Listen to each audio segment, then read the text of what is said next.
warahmatullahi wabarakatuh. Perkenalkan, saya Ngaisyah Karaditya dari Prodi Keperawatan semester 3 ingin menyampaikan materi terkait sadari untuk memenuhi tugas responsi mata kuliah Maternitas 1.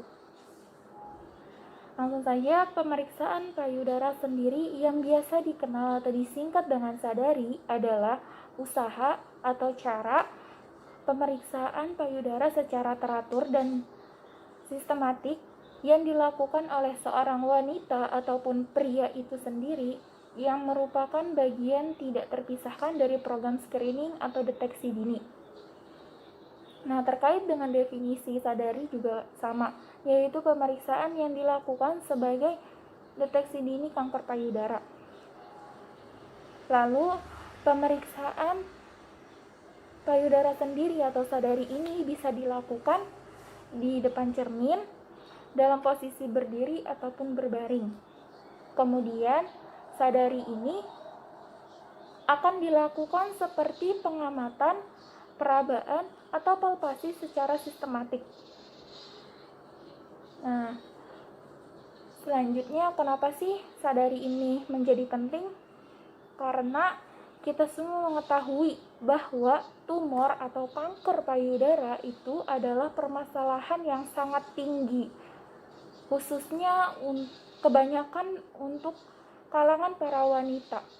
Nah, kalau pria bagaimana?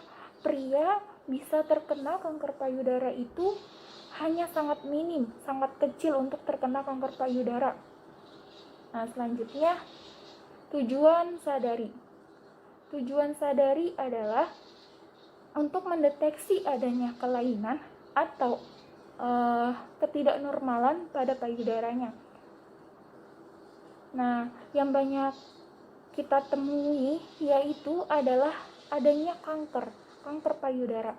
Nah, kanker payudara ini ada yang dikatakan jinak dan ada juga kanker yang tidak bisa dilihat atau tidak bisa dideteksi hanya dengan kasat mata saja, tetapi juga harus dilakukannya pemeriksaan. Selanjutnya, manfaat dari sadari. Manfaat sadari yaitu agar semua lebih waspada dan mampu mendeteksi secara dini adanya kelainan pada payudaranya. Sehingga ketika didapatkan adanya kelainan, benjolan pada payudara, itu pemeriksaan akan lebih segera dilakukan dan pengobatan yang ia butuhkan juga akan segera diberikan. Selanjutnya juga tingkat kesembuhannya pun akan lebih cepat dicapai. Nah, selanjutnya yaitu aturan sadari. Aturan sadari di sini, sadari bisa dilakukan mulai sejak dini, yaitu ketika sudah mulai tumbuhnya payudara. Nah, itu sekitar umur 20 tahun. Nah, umur 20 tahun ini payudaranya bisa dikatakan sudah sempurna. Kenapa? Karena sudah mulai sempurna dari mulai bentuk, ukuran, dan lain sebagainya. Nah, pada umur 20 tahun ini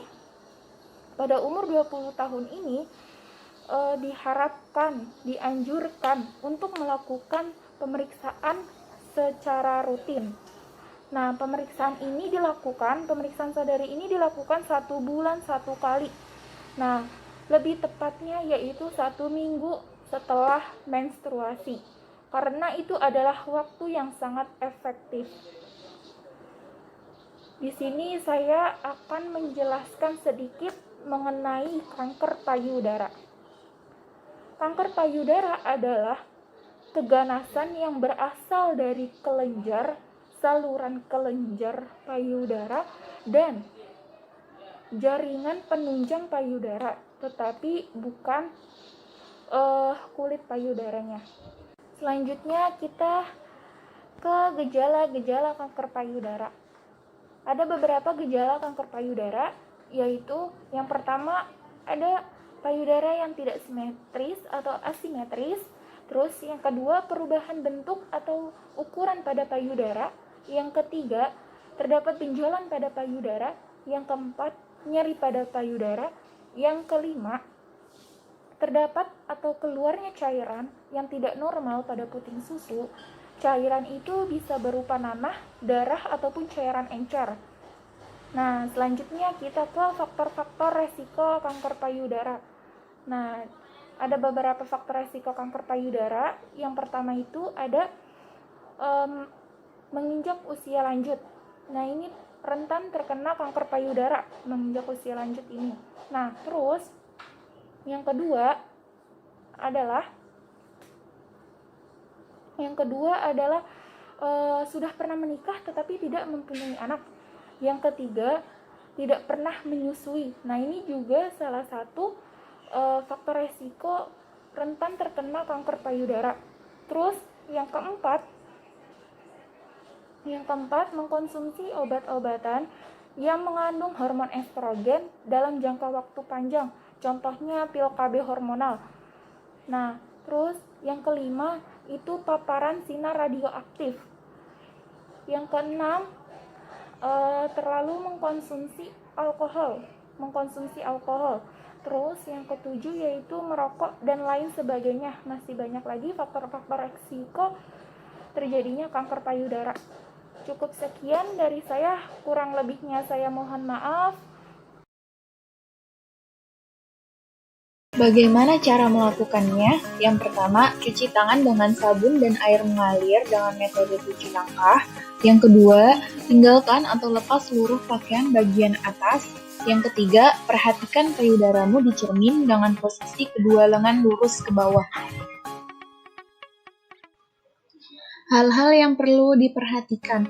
Yang pertama, apakah bentuk dan ukuran payudara kanan dan kiri simetris? Yang kedua, apakah payudara membesar atau mengeras? Yang ketiga, apakah arah puting tidak lurus ke depan atau berubah arah? Yang keempat, apakah puting tertarik ke dalam?